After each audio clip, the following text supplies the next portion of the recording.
เราเอามาเตรียมเครื่องมาชิดา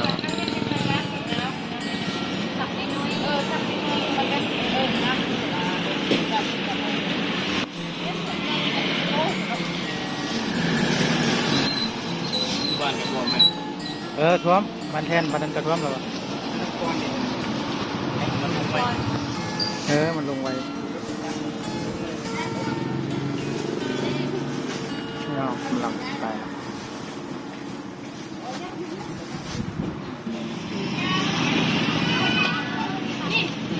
แจ้งน้ำฟรีแจ้งน้ำฟรี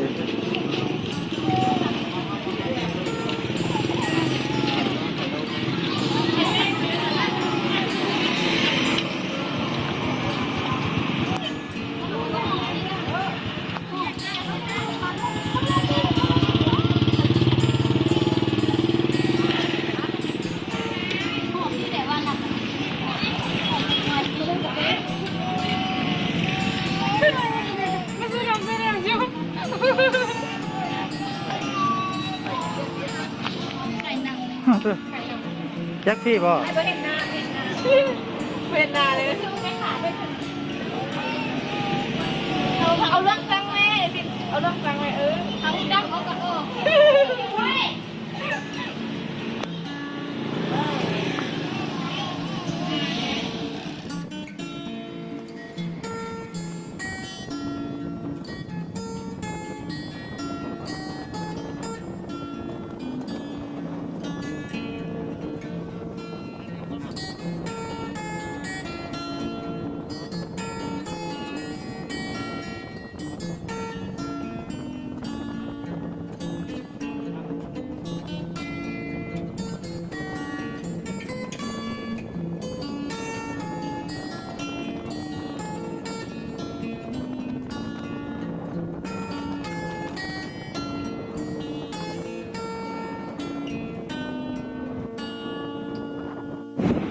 เครื่องเลยเขามาลดน้ำท่วม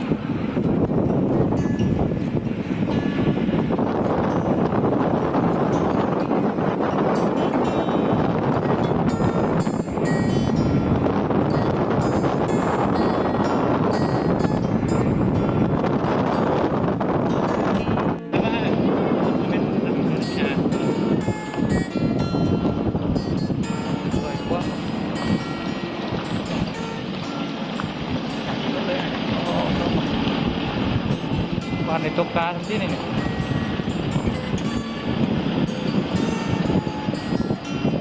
่เคยท่วมมันแล้ว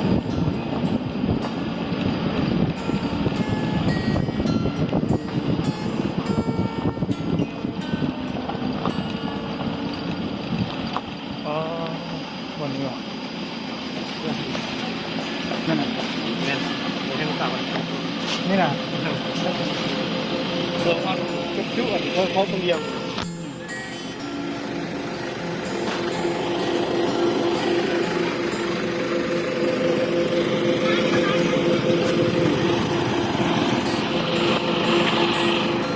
ไปพุ่งเนี่ยโอ้แล้วรถก็จะพุ่นเลยจักเรื่องอะไรฝาก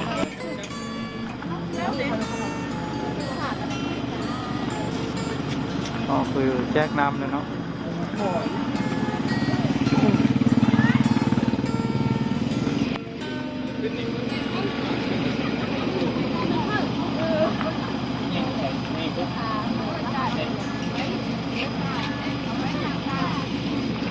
พาไปห้าเดือนหน่อยนึงช่วงนึงเลยว่ะจักเขาไปยืนในเขาไปขึ้นรถ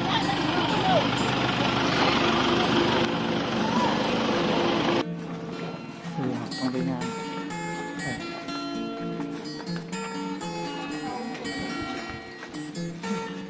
มันต้อง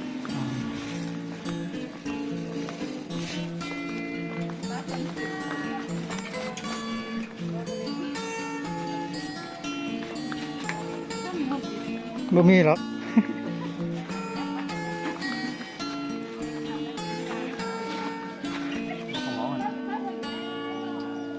เงินอยู่นั่นติ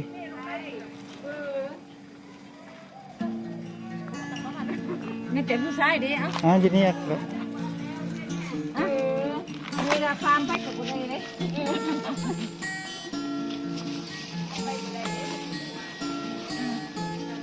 นิดหลายพวกทำมาเลย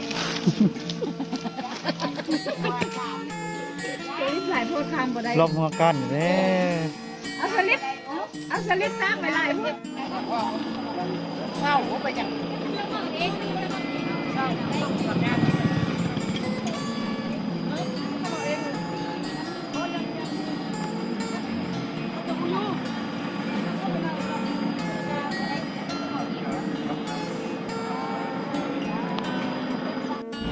อันตรายอันตราย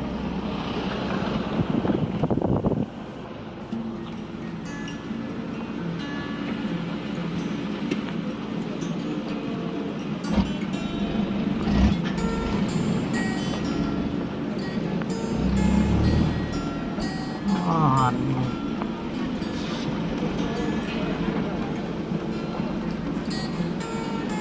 เครื่องใช้ไฟฟ้าเนาะ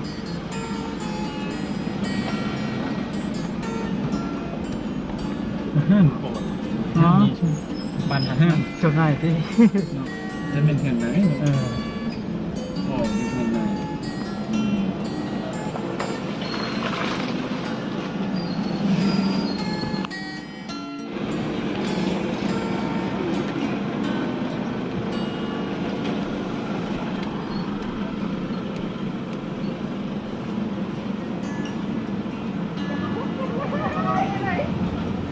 โคตรจะรู้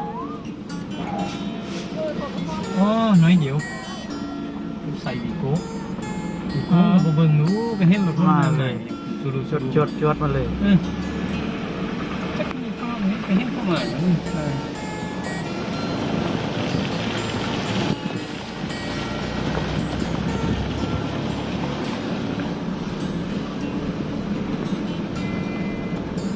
ไปเช็คหน้าให้ เนี่ย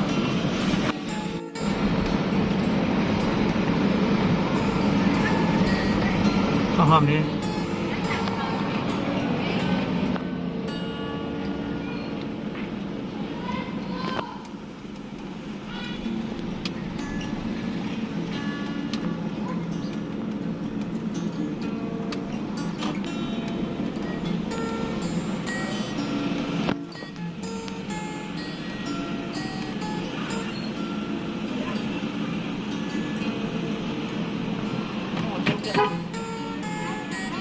โอ้ดักน่วงเลย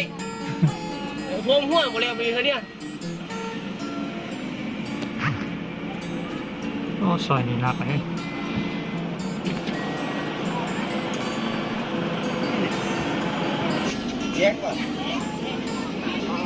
น้ำส้มเด้อน้ำส้มเด้อมาน้ำส้มเด้อ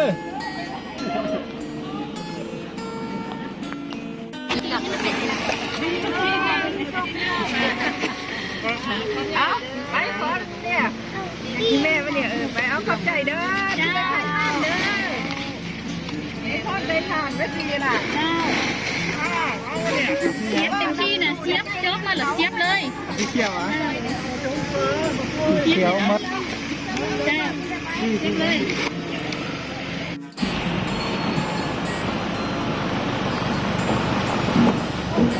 ข้าวแถวนี้มันเป็นรวมดู คือจะเสื้อรับย้อนเด้อรับดีเด้ออันนี้รับดีเป็นหนังเป็นหนังเหมือน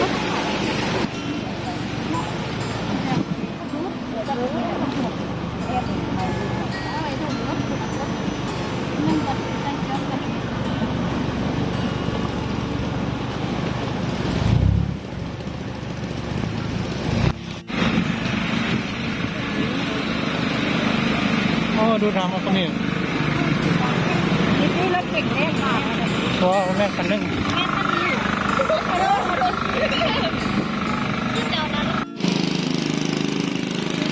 อ๋อนี่ระดับน้ำห้องในลงแล้วเนาะ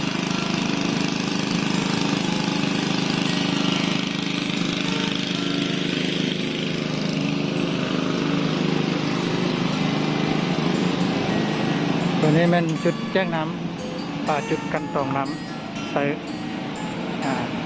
หน่วยงานการแดงเนาะองค์การการแดงลาวพวกเราก็มาแจ้งนำดื่มให้พนักงานตอนนี้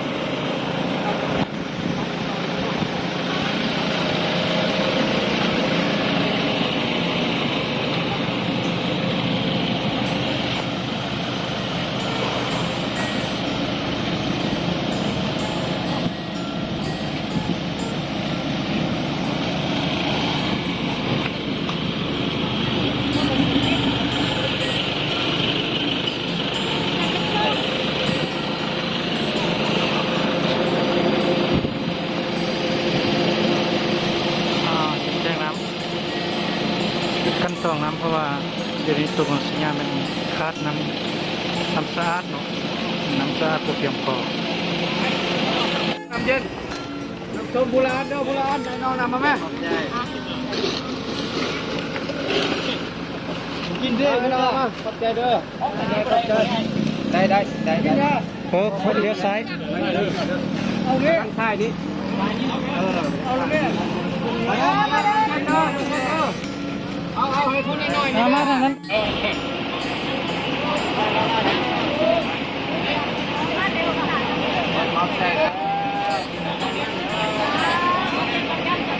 มาพี่เด้อแจ้งนี้เลยแจ้งน้ำรถพนักงานเก็บที่งานเนาะแจ้งน้ำมาเอิ้นกันมาเอาน้ำเลยนะ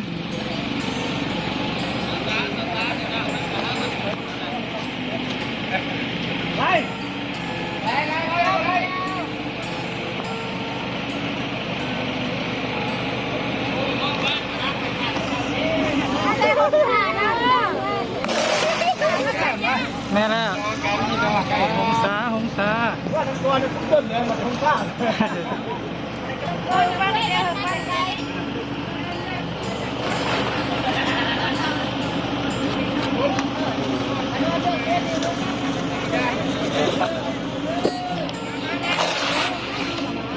ใช่ดิ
รถติดแถวนี้แหละเนาะอันเห็นผู้นำ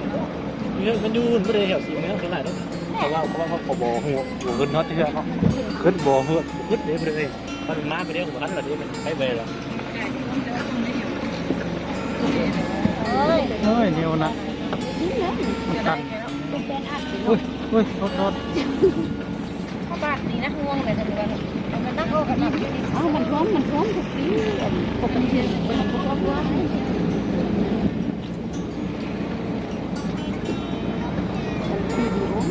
โอ้โหว่าพระห้องคอยบูพระห้องเจ้าเลยนี่อ้าวมันไหลมาพร้อมกันหมด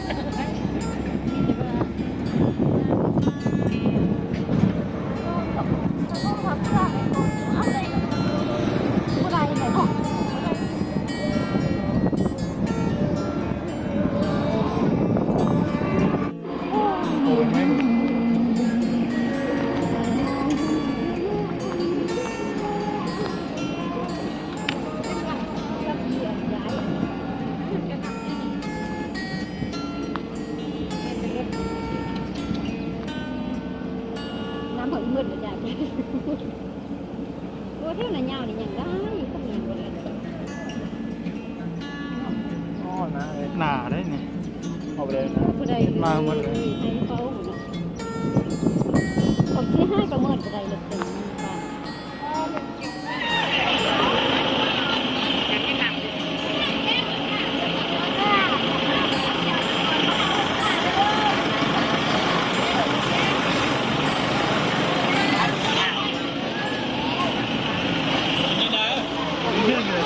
เป็นป้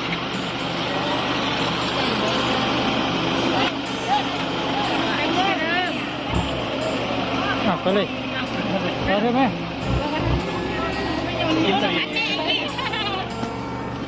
ยังบานอยู่นะโอ้ลงบนเดียวเลยบ้านนั้นไง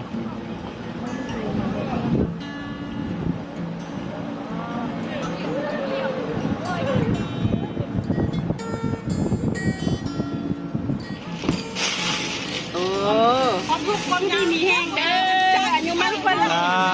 ใส่ยังโอ้ยเครื่องมือมาเด็กเครื่องขันงานเลยเครื่องงานเนี่ยมาเครื่องงานมาได้ยังขับคนคุณ แม่ไม่หันเลย ผู้ภัย ไปเช้าแล้วในรถบัสยานเดินเครื่อง